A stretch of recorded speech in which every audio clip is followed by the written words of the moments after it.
Hello everyone and welcome back to my channel. In today's video we are going to discuss some of the UK's newest news stories.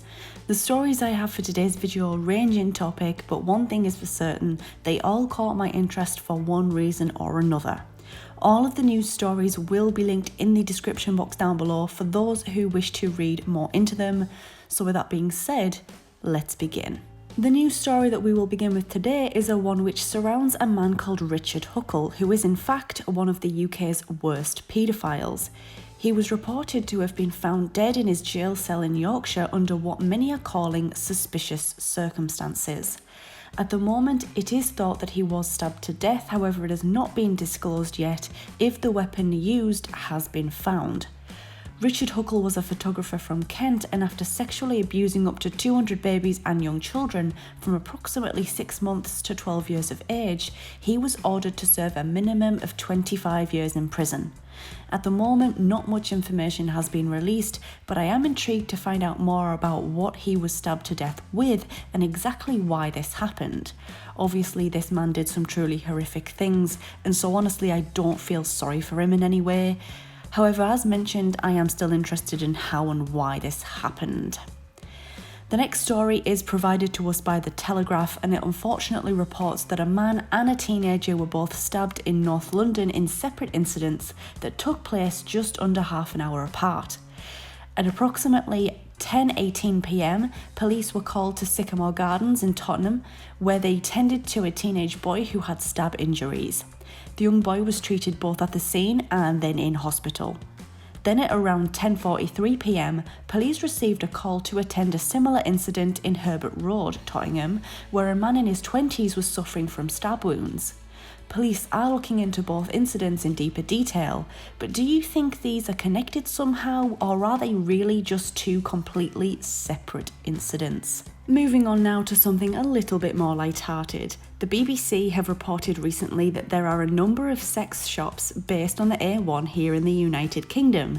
These sensual shops sell all kinds of items like a £1,500 sex doll, handcuffs, fancy dress and, well, everything else that one would expect to see in a sex shop. Comedian Alan Carr has actually commented on this situation, tweeting out, quote, "How horny are the drivers on the A1?" end quote. The finding of the shops raised many questions, with many wondering why the shop owners choose to set up their shops on the A1. However, this has since been answered. It is in fact a common fear in Britain that you could or will get spotted by someone you know if you enter into a shop of this kind in your local shopping centre. However, the A1 provides a slightly more secretive approach for shoppers because of its location. The shops are owned by experienced company Pulse & Cocktail, and one of the directors had this to say on the matter, quote, "They are high profile and discreet. You're not likely to run into your neighbour inside," end quote. I understand that it can be a little embarrassing if you run into someone you know in a sex shop, or even just the thought of it can be off-putting for many of us. But sex between consenting legal adults is totally normal, so I'm not quite sure why people are still so embarrassed about it. But anyway, we're going to be moving on. The final story today was reported by Sky News, and they have revealed that a boy aged just 14 years old has died after he crashed a stolen car during a police chase.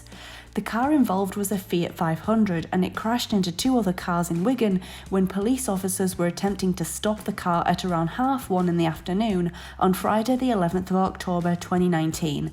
I haven't been able to find much more information on this story at the moment, so sorry that was short, but that's all I could really gather about the situation for now. I'm sure more will come out in the near future about it though. So that will be it for today's news story video. What are your thoughts on some or all of today's stories? Let me know in the comments section down below. Thank you so much for watching. If you enjoyed, please leave this video a thumbs up, and if you are new here, please make sure to go and click on that subscribe button. Thank you so much for watching once again, and I very much hope to see you in my next video.